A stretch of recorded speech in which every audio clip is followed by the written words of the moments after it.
अम्बेडकरवादी एकीकृत मंच के तत्वाधान में इस महाप्रोग्राम को रखा गया है।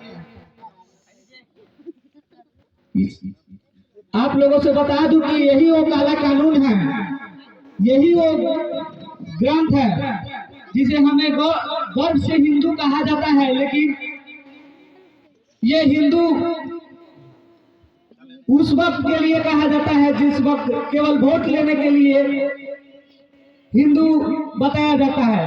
बाकी दिन पर हम लोग चमार, मुसहर, ढांगर, दलित में जितने भी कास्ट आते हैं और ओबीसी में जितने भी, शूद्रों में जितने भी कास्ट आते हैं, बाकी दिन में सब दिन शूद्र ही कहलाते हैं।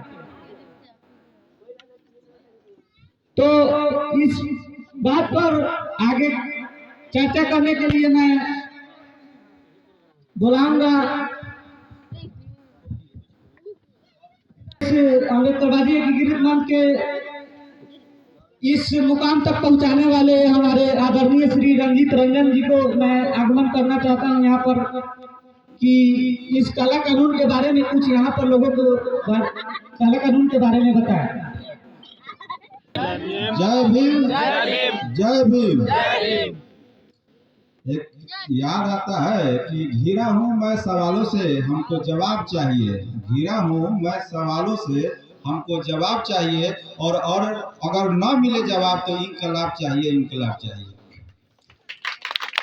जो बदला न जा सके, जो बदला ना जा सके उसे एहसान कहते हैं, और जो सबको बदल दे उसे इंसान कहते हैं। जो सबको बदल दे इंसान कहते हैं। अरे किताबें तो बहुत लोगों ने लिखी, और जिसे बाबा साहब ने लिखा उसे भारत का संविधान कहते हैं।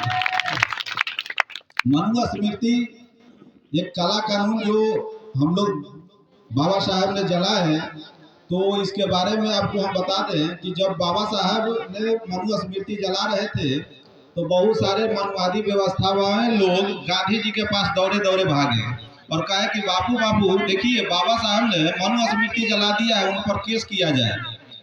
तो सरदार पटेल ने बोला कि अगर वह एक महान बैरिस्टर है, अगर उसके खिलाफ में अगर केस किया जाएगा तो अभी तो मनु स्मृति जलाया है, कहीं ना रामायण और महाभारत भी न जला दे। और आज देखिए कि मनु स्मृति में जितना कहा जाए वह कम है। पहला संतान जब होता था हम लोग को तो वह गंगा में दान दे दिया जाता था। और 1919 ईस्वी में अंग्रेजों ने ब्राह्मणों पर जज बनने पर रोक लगा दिया था, कहा कि इसमें न्यायिक चरित्र नहीं होता। अंग्रेजों ने भारत में आए तो आजाद ब्राह्मणों को गुलाम बनाया। ब्राह्मणों के गुलाम को बनाने की उनकी कोई जरूरत नहीं थी, यानी हम दोहरे गुलाम थे। अंग्रेजों की आज़ादी की जंग चली और 15 अगस्त 1947 को क्या हुआ जानते हैं आप लोग? बताइए आप लोग, 15 अगस्त 1947 को क्या हुआ?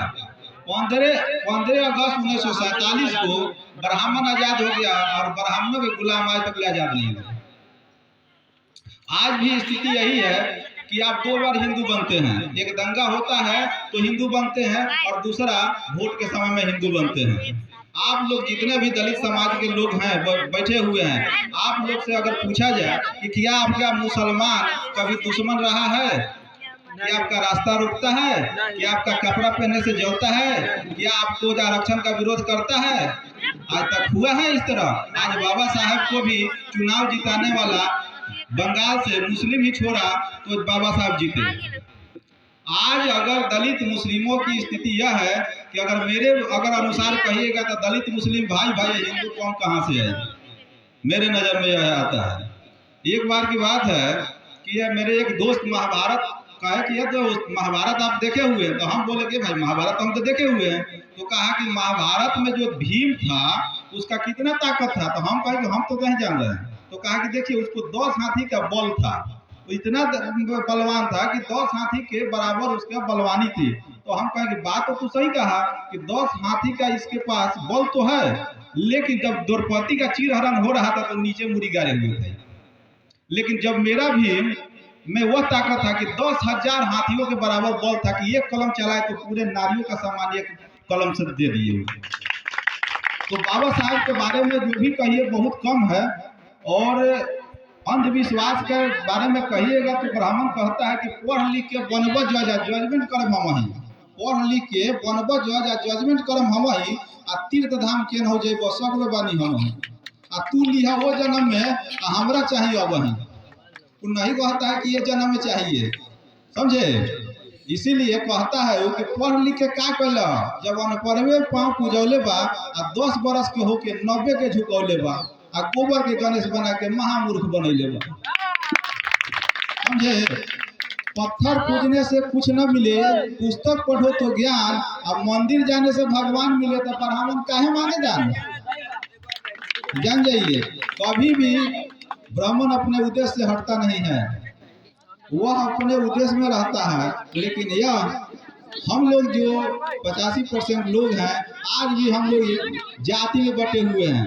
अगर हिंदू की बात कहिएगा तो डिफिनेशन बता देते हैं आप लोग को। हिंदुवादी जो चीज है यह देशवाचक नहीं है, जातिवाचक है।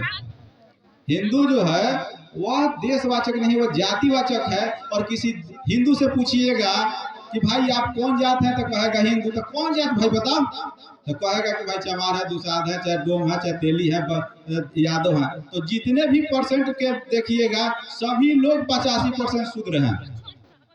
और रही बात हमारी, तो हम तो शूद्र नहीं भाई, अति शूद्र हैं, अनटचेबल थे। सबसे ज्यादा अगर किसी को कष्ट हुआ है तो उसका नाम है शूद्र, ये जान जाइए। अगर कोई कहता है तो पूरे भारत में आप देखिएगा कि जितने भी ओबीसी के समाज के लोग हैं वे शूद्र हैं। हम तो अनटचेबल थे, हम तो 12 बजे रात के निकलते थे भाई, तो हमको ज्यादा कष्ट नहीं हुआ, सबसे ज्यादा ओबीसी को हुआ। और आज भी स्थिति यही है कि आरक्षण खत्म हो चुका है ओबीसी का, फिर भी आप हिंदुवादी बने रहिए, बनते रहिए, ठीक रहेगा, वो अच्छा भी है। देखिए एक बार की बात है कि अंधविश्वास की बात बताते हैं। हमारे लोग कहते हैं, हमारे बाबूजी चाहे दादाजी कहते हैं कि पहले से ही चल रहा है, तो हम भी कर रहे हैं। तो एक बार की बात है कि एक बूढ़ा और बूढ़ी दोनों अंधे थे लोग। तो जब भी वो रोटी बूढ़ियों बनाती थी तो उसमें से 2-4 रोटी हट जाता था। एक बार की बात है कि एक देखे बूढ़ा तो सियार था, वो देखे तो पकड़े उसको, पकड़े तो भागा वो, तो भागा तो बोले बूढ़ियों से कि देखिए ये क्या होता है कि सियरवे आके खा जाता है 2-4 रोटी, जिसलिए हम लोग का बच नहीं रहा है। कि ऐसा कीजिए कि आप एक डंडा लेके मारिएगा और वही डर से नहीं आएगा। तो डंडावा चलाते थे और रोटियाँ बच जाता था, 2-4-5 गो मैंने जो बचता था वो मैंने खाता नहीं था। अब उससे क्या हुआ कि रोटी तो बच गया। अब इनका जो जनरेशन जो हुआ तो ये सब को आँख था, लेकिन इसकी पत्नी कही कि डांटा खाली चलाते रहिएगा। वो डांटा खाली पीटता था, रोटी बनते रहता था, अपना खा लेता लोग था। लेकिन सबसे जो छोटकी पतोह आई तो थोड़ा सा पढ़ी लिखी हुई थी, तो पढ़ी लिखी हुई थी तो कही कि भाई बाबूजी आप काहे डंडा चला रहे हैं। तो वो बोला कि नहीं हमारे बाबूजी डंडा चलाते थे इस तरह के। तो फिर जब फर्स्ट एम्पायर के पास गया लोग तो पूछा कि भाई आप काहे चलाते हैं, तो कहा कि रे भाई बेहुदा हम तो आन्हर थे, तू तो आंख वाला था, तू कहला डंडा पीट रहा है। तो आज तक हम लोग डंडे पीट रहे हैं। हुआ क्या कि हमारे गांव में सावन के समय था, समझे, तो स्थान बगल में था। तो हमारा एक भतीजा है 10-12 बरस के, तो सावन के पूजा में बड़की भाई हमारे ले गई हमारा भतीजवा के। तो कुछ दूरी पर स्थान था, और जब वहाँ गई तो हमारा भतीजवा को कहा गया था कि रे जो प्रसादी जो पूरी या अंकुरी है जमीन पर मत रखना दौड़ी के, कारण कि ऐसी हो जाएगा, अशुद्ध हो जाएगा। उसको लगा पेशाब, ध्यान से सुनिएगा आप लोग, उसको लगा पेशाब।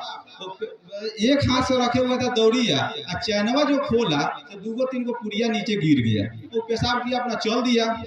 जब उधर से लोग आया तो देखा कि जितना लेडीज था तो देखा कि यहाँ भी चढ़ रहा है, वो वहाँ वो लोग चढ़ाना चालू की दिए। जब ये सब आया तो हम बड़की माई पूछी कि बड़की माई से पतो सब पूछी कि रे वहाँ ना चढ़ैली है, तो कहले कहाँ वहाँ, तो बगल में एगो खेत रही है वही में तो चढ़ावे रही है। तो कहा कि चल रहे शशि चलता वहाँ चलावे लगा। वहाँ जब गया तो हमारे भतीजा कहा कि दाई हम तो यहीं पेशाब कर ले रही है। तो हम लोग ऐसा है कि मान लेते हैं, जानते नहीं हैं। आज तक हम लोग माने हैं, जाने नहीं है, और जब तक जानिए नहीं तब तक मानिए नहीं। यह एक चीज है कि जब आप जानिए, देखिएगा आप लोग शादी में हम एक आईएएस को और एक आईपीएस और जज को भी मुल्क से ज्यादा हम नहीं मानते हैं कुछ। कहिए क्या है, आपके मानने से क्या हो जाएगा? शादी में देखिएगा कि किसी लेडी से पूछिए, चाहे आप लोग, पंडित जी कहते हैं कि इमली घोटा रहे हैं, आम के पलो घोटाता है। सोच लीजिए आपके गोबर माने दिमाग कितना माने गोबर बनाए हुए, आम को इमली बना सकता है देखा देखी, यानी सामने आपका तो ब्रेने चौक है, तो कहाँ से तर्क कीजिएगा? यही तो बाबा साहब बोले कि आप लोग तर्क कीजिए। गुलामों का कोई उत्सव नहीं होता है, गुलामों का कोई उत्सव नहीं होता है। शासक वर्ग द्वारा थोपे गए त्योहारों को बिना सोचे समझे मूर्खों की तरह मनाते हैं। उस पर आप तर्क कर नहीं सकते हैं, और तर्क करना ही सबसे बड़ी जरूरी चीज है। और हम लोग एकत्रित हैं, गरीबों को न्याय नहीं मिलता है, कारण कि उसके पास शक्ति नहीं, शक्ति है लेकिन संगठन नहीं है। और जब तक आप संगठन में रहिएगा नहीं, तब तक आपका विकास होने वाला भी नहीं है। आज यह स्थिति अम्बेडकरवादी एकीकृत मंच 6 महीना से आपके हर पंचायत में, हर बूथ स्तर पर यह काम कर रही है, और अपने बाबा साहब के विजन को बताया जा रहा है कि आप लोग कम से कम अपने बाल बच्चा को पढ़ाइए। जब तक वो पढ़ेगा नहीं तब तक कुछ नहीं होगा। बाबा साहब कहते थे कि शिक्षा वो शेरनी का दूध है जो पिएगा सो दहाड़ेगा। तो जब तक शिक्षा हम लोग में नहीं आएगा तब तक हम लोग का कहीं से कोई भला वाला होने वाला नहीं है। इसलिए इस पर ध्यान देना है। और बाकी वक्ताओं लोग आ रहे हैं और बोलेंगे। जय भीम, लाल साहब।